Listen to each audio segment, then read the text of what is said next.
చేరినవాడా, నా జీవితాన్ని మార్చినవాడా, స్తోత్రాలయ్యా, వందనాలయ్యా. వాళ్ళని గమనించేవాడు, వాళ్ళని ప్రేమించేవాడు. అనుకోవడం కొడుతాం, అందరం కలిసి పాడదాం.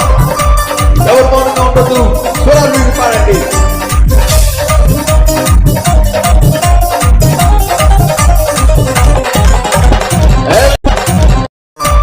ఎవరు మౌనంగా ఉండదు, స్వరాలు మీకు పాడండి.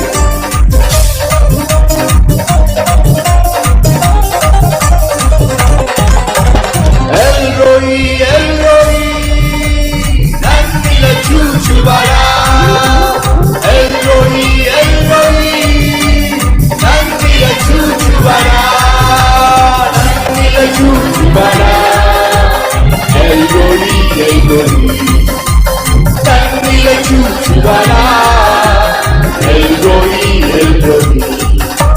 శుభవేళ స్తోత్ర బలి తండ్రి దేవా నీకేనయ్యా, ఆరాధనా స్తోత్ర బలి తండ్రి దేవా నీకేనయ్యా, తండ్రి దేవా నీకేనయ్యా, తండ్రి దేవా నీకేనయ్యా,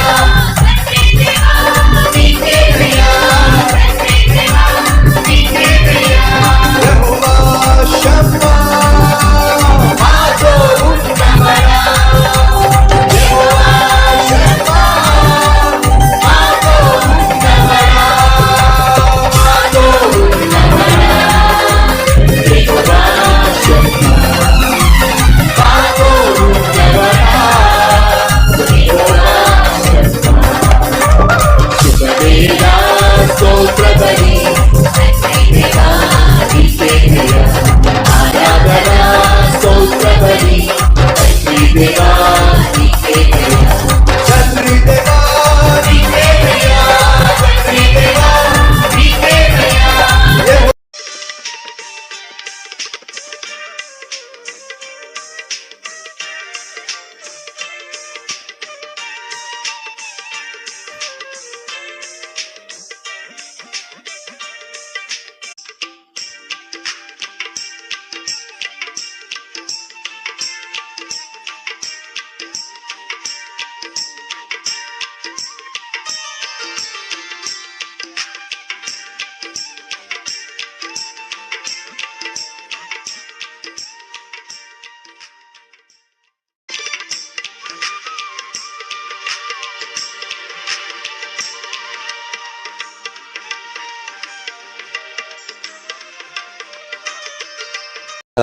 ఏదో ఒక రోజు మనం మరణిస్తాం.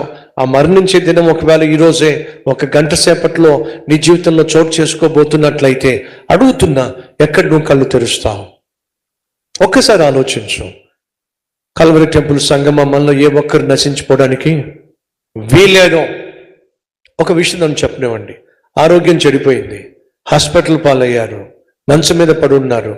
ఒక పక్క బ్లడ్ ఎక్కుతా ఉంది, మరోవైపు హార్ట్ బీట్ని కంట్రోల్ చేయడానికి మిషన్స్కి ఏవో పరికరాలు అమర్చి పెట్టారు, ఇంకోవైపు డయాలిసిస్ అవుతా ఉంది.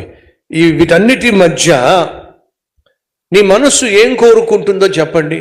బిర్యానీ తిని చాలా కాలం అయింది, బిర్యానీ నాకు చాలా ఇష్టం, మా ఆవిడ వస్తే బిర్యానీ పట్టురావే అని చెప్పి అడుగుదాం అని నువ్వు అనుకుంటావా?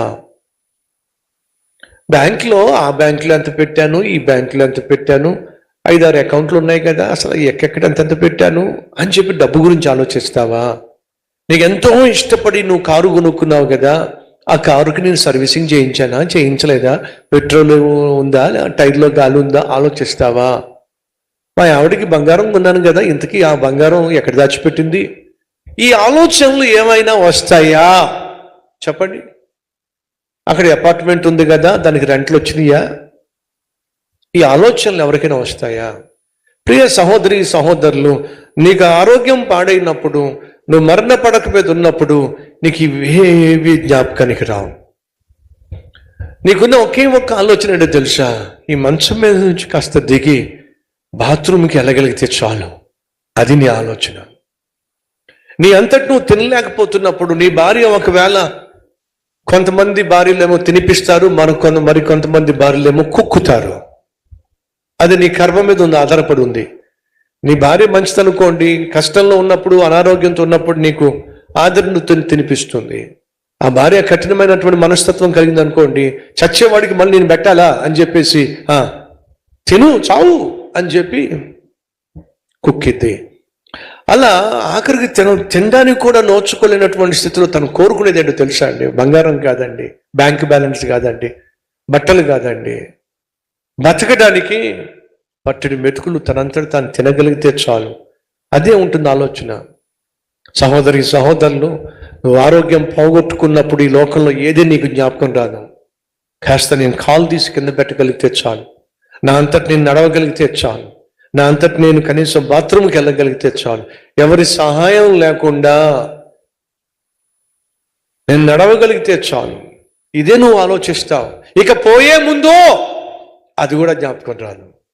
ఎక్కడికి వెళ్తానో, ఎక్కడికి పోతానో, ఇక్కడ కన్ను మూస్తే ఎక్కడ కన్ను తెరుస్తానో అనే ఆలోచన, భయము, భీతి మనిషిని ఉక్కిరి బిక్కిరి చేసేస్తుంది. ఆ మంత్రి